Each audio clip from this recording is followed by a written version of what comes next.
The moment went viral, but what came next wasn't all applause. While some saw clarity, others saw a threat, and the backlash came fast, sharp, and personal. Right-wing bloggers twisted her words into a punchline. Congresswoman Crockett stoops to bathroom humor, one headline barked. This is what the left celebrates now.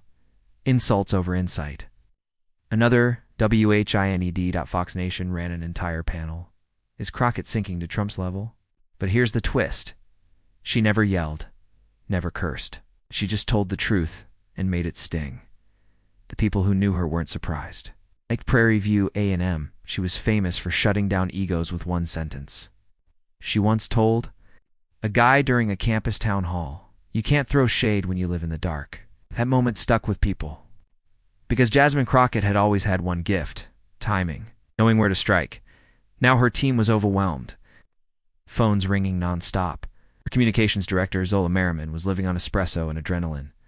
Jazz. She said between calls, "We've got CNN, The View, MSNBC, even a Stanford Law podcast wants you as a keynote." Crockett barely blinked. "Are the students paying?" Zola raised an eyebrow. "Didn't think so."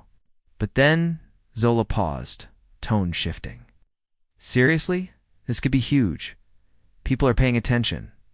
Not because of a scandal, because you said something honest and sharp." That's when the deeper wave rolled in. DMIS from law students, high school debate captains, young black professionals who'd been told to tone it down. One message stood out. "You gave me permission to be smart out loud."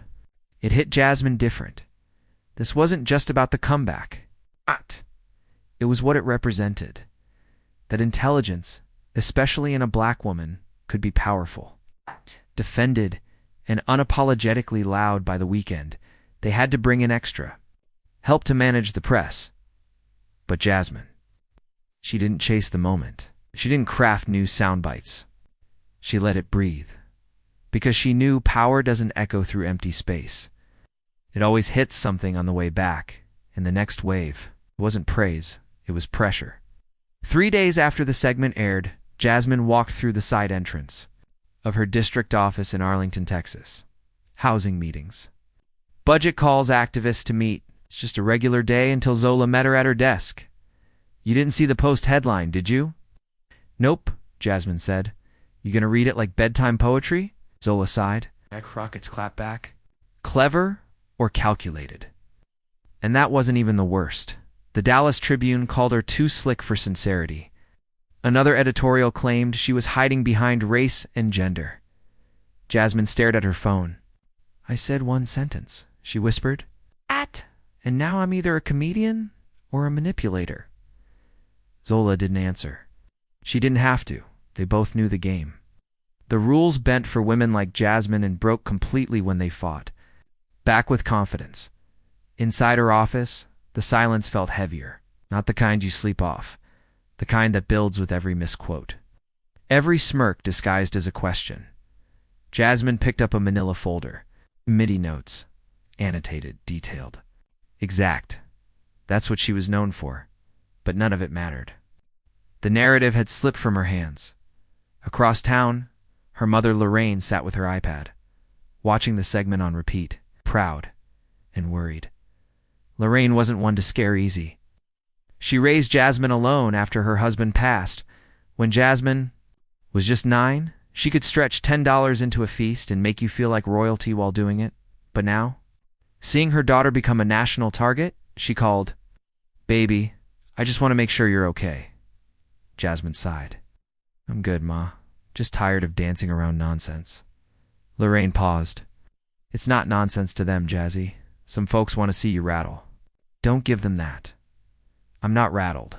Didn't say you were." She paused again. "Just hold your frame. You always had it." That stayed with Jasmine. Hold your frame. And she would. Because the next headline wasn't going. To define her, that same afternoon, a senior staffer knocked twice and stepped into Jasmine's office. MSNBC again. They want a 10-minute sit-down. Tonight Zola groaned. Third time they've asked. Push, again. But Jasmine was staring out the window, across the street. Her own face looked back at her, slapped onto a grassroots fundraiser poster on a bus stop. Bold font, her quote printed beneath it. She looked fierce, but it felt like a performance frozen mid-pose. "I'll do it," she said, "but I'm not letting them turn me into a headline again." "Then what are you going to say?" "Ain't turned. I'm going to tell the truth. This time they're going to have to sit with it." But truth rarely lands soft, and what followed proved that. That night, as Jasmine sat in the MSNBC studio, Trump had already fired back, not with policy, not with an interview, but with a 90-second video filmed on his private jet. Gold leather, seats, crooked American flag. Classic Trump theater. "Jasmine Crockett is the new mascot of the radical left," he sneered. "Low IQ. If this is your Congress, America, we're in trouble." He grinned like he'd delivered a punchline. But Jasmine knew this wasn't about her words anymore. It was about making her a symbol. Fuel for his base. Bait for hers. By the time the interview began, her quote wasn't just viral. It had become ammo for both sides. Right-wing radio barked out labels: disrespectful, arrogant media puppet. Some even questioned her legitimacy, not her voting. Record. Not her work ethic. Just her worth. The MSNBC moderator, Nina Hall, leaned in. "The former president called you a mascot and said you represent dysfunction. How do you respond?" Jasmine didn't blink. "I respond with facts," she said, voice low. "He can call me names all day. I'm the one passing bills, showing up for hearings, and fighting for people who can't afford to attend his rallies." Nina nodded, cautious. "Do you think you're come back distracted from the policy issues you wanted to discuss?" Jasmine leaned forward, calm, direct. "You know what distracts from policy, Nina? A man with a microphone calling women clowns instead of debating ideas. I said one sentence and suddenly, I'm the circus." The room froze. Even the producer behind the camera stopped moving. "I didn't ask for that moment," Jasmine continued. "I was invited to speak. I responded with the same tone I received, just cleaner. And now everyone's asking if I'm too sharp, too bold, too loud." She looked directly at Nina. "But let's be honest, if my name was Jacob, not Jasmine, would we be having this conversation?" There it was. The quiet truth finally said out loud. After the taping, Nina shook her hand and whispered, "You nailed it." But outside the studio, Jasmine's phone was already vibrating. Non-stop, Zola had warned her. It's going to get uglier before it gets quieter. And it did. Voicemails from blocked numbers, anonymous threats, racist messages, mispronunciations of her name turned into slurs. But one call stopped her cold. Texas area code. Calm male voice. "You've poked the bear, Congresswoman. Watch your back." She listened twice and forwarded it to Capitol Police. That night in her hotel room, the city pulsing outside her window, she sat on the edge of her bed, TV muted, phone face down, and the thought crept in. What if this isn't about what I said, but who I am when I say it?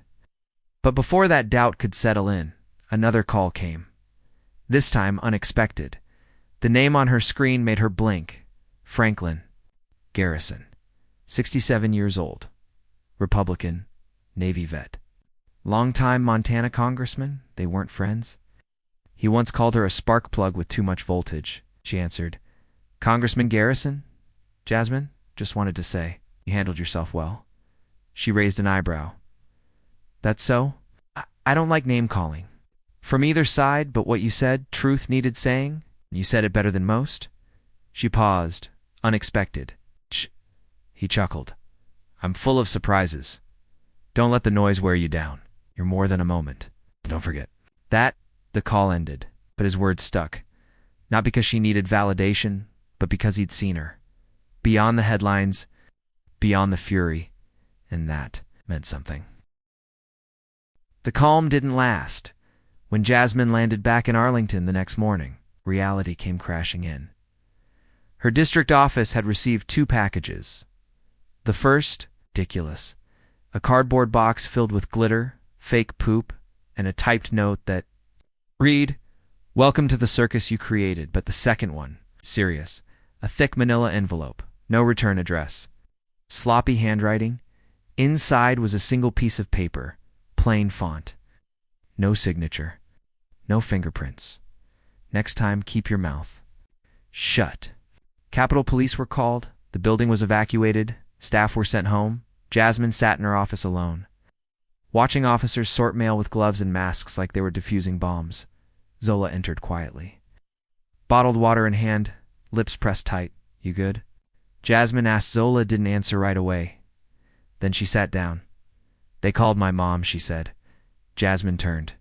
What? Someone found her number. She thought it was me. Some guy asked if she raised a political mouthpiece or a target, then hung up. Jasmine's fingers dug into the armrest of her chair. Her jaw clenched. Her pulse quickened. This is exactly what they want, she said, to scare us into silence. Zola didn't flinch this time. It's working. Jazz.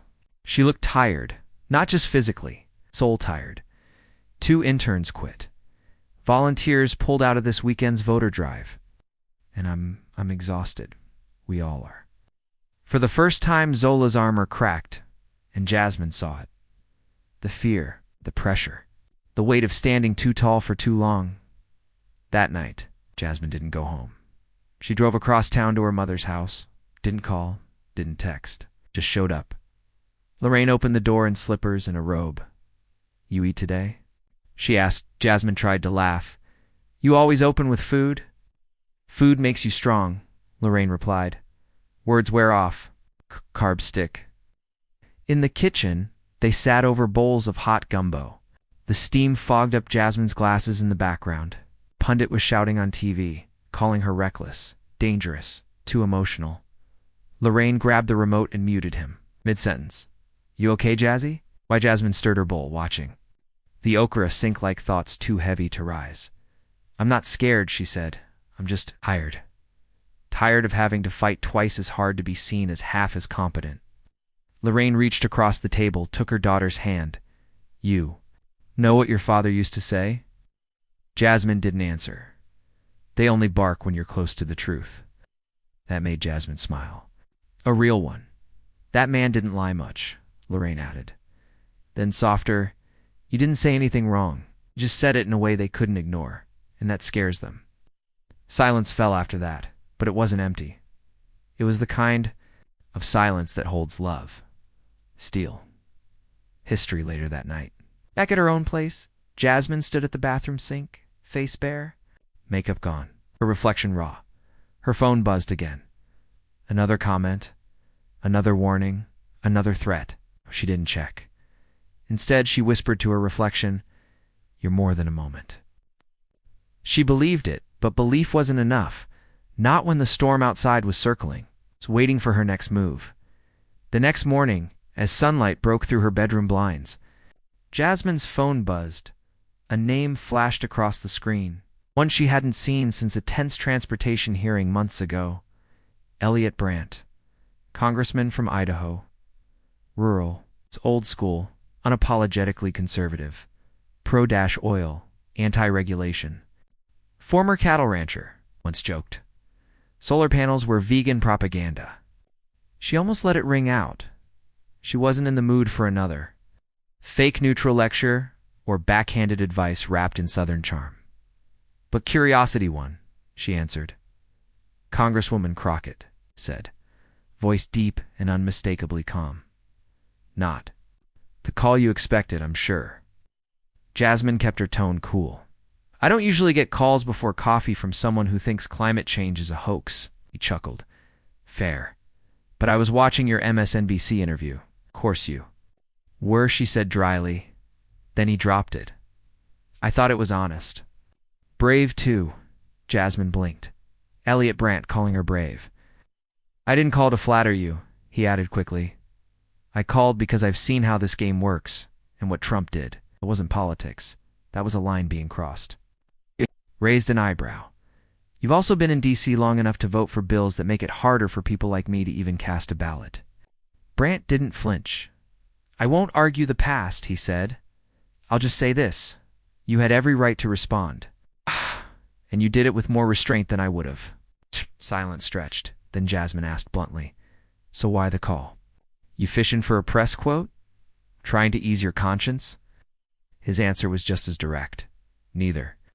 I'm going public today, News Nation, 5 p.m. I'm going to say what I just told you. Live." She was really listening. "You sure? Your base won't come for you." "Oh, they will," Brant said. "But some of them need to hear it. You earned that." Click. The call ended just like that. An hour later, Brant sat down in a navy suit.